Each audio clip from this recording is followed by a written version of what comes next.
देखिए, मैं जो बात कर रहा हूँ ना, विथ रीजनिंग बात कर रहा हूँ, क्योंकि हमारे यहाँ कानून साजी माइनॉरिटी शेयर होल्डर के लिए नहीं हुई है, स्पॉन्सर के लिए हुई है।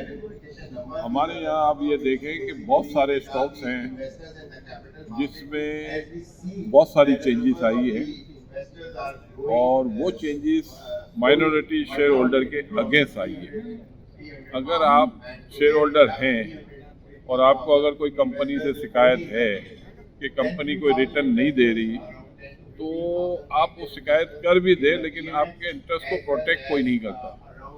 दुनिया में ये नहीं होता। दुनिया में यही होता है कि जब कंपनी की वैल्यूएशन बनती है तो वो वैल्यूएशन पे बायबैक करती है कि भाई मैं 10% स्टॉक खरीदता हूँ और आप मुझे ये स्टॉक्स दे दें। हमारे यहाँ क्या होता है कि जिसकी बुक वैल्यू 400 रुपये है और वो 150 रुपये में ट्रेड कर रहा होता है ना, तो वो बायबैक करके उसको रिड्यूस करता है कैपिटल को, तो उसका बेनिफिशियरी स्पॉन्सर ही होता है मेजॉरिटी। इसमें कोई शक नहीं है कि जो माइनॉरिटी शेयर होल्डर उनके साथ रहना चाहता है वो रह सकता है, लेकिन लोग थक जाते हैं हमारे यहाँ, क्योंकि जब हम रिटर्न बड़े अरसे तक नहीं देते ना, तो लोग थक जाते हैं। जब थक जाते हैं तो वो अपने शेयर बेच के जान छुड़ाते हैं। तो हम अगर अपनी जितनी भी लिस्टेड कंपनियां अगर उठा के देखें, जैसे ओजीडीसी है, अब ओजीडीसी की आज ब्रेकअप वैल्यू है 250 या 60 रुपए, और ओजीडीसी की एसेट्स वैल्यू अगर मैं निकालूंगा तो वो 400 रुपए से भी ऊपर है। और मार्केट में अगर उसकी प्राइस में जाके देखूंगा ना, तो पीछे 65 रुपए थी। ये तो अभी मिनिस्टर साहब के बयानात के बाद बढ़नी शुरू हो गई है, लेकिन इसके बावजूद भी 120 रुपए है।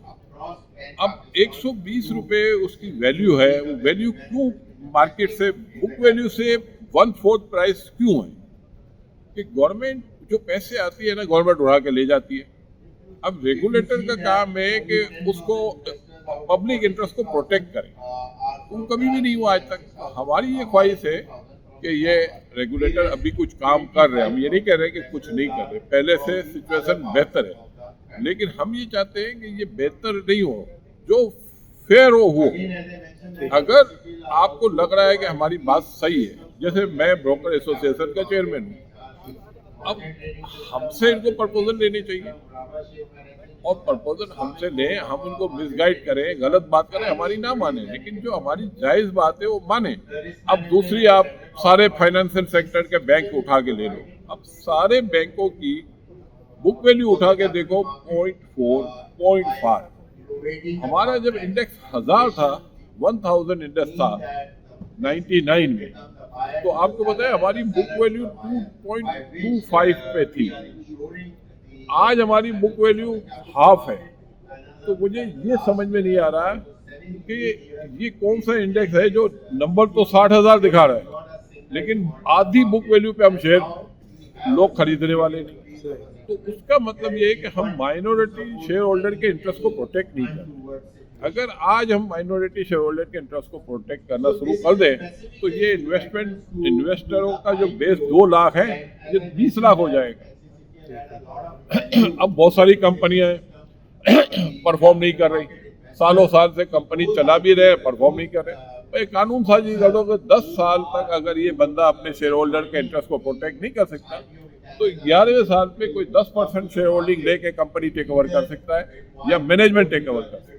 तो कानून बनाएंगे, सब ठीक हो जाएगा। तो मतलब ये नहीं है कि हम किसी को बुरा कहना चाहते हैं, ये सब और सारे ही लोग इसमें इन्वॉल्व हैं।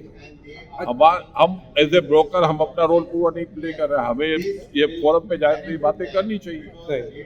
ये बताइएगा कि माइनॉरिटी शेयर होल्डर्स के अगर इश्यूज को रिजॉल्व कर दिया जैसे आप कह रहे हैं, उसके बाद अभी आपने बताया कि 33 बिलियन की मार्केट कैपिटलाइजेशन है, कहाँ चली जाएगी? मैं आपको ये बताता हूँ कि आज 33 बिलियन डॉलर है ना, ये 330 जो आपकी जीडीपी है ना, जीडीपी के साथ आपकी मार्केट कैपिटलाइजेशन होनी चाहिए। ये सीधी स्ट्रेट अवे जीडीपी के साथ हो जाएगी। अच्छा, सही।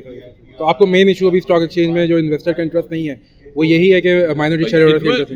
मैं अगर पैसा लगाता हूँ, मेरे इंटरेस्ट को कोई प्रोटेक्ट करेगा तो मेरा हिम्मत बढ़ेगी, मैं पैसे ज़्यादा लगाऊंगा। आप ये देखें ना, हमारे यहाँ अक्सर लोग कहते हैं यार आपकी मार्केट में इन्वेस्ट क्यों करें, हमारे इंटरेस्ट को देखेगा कौन।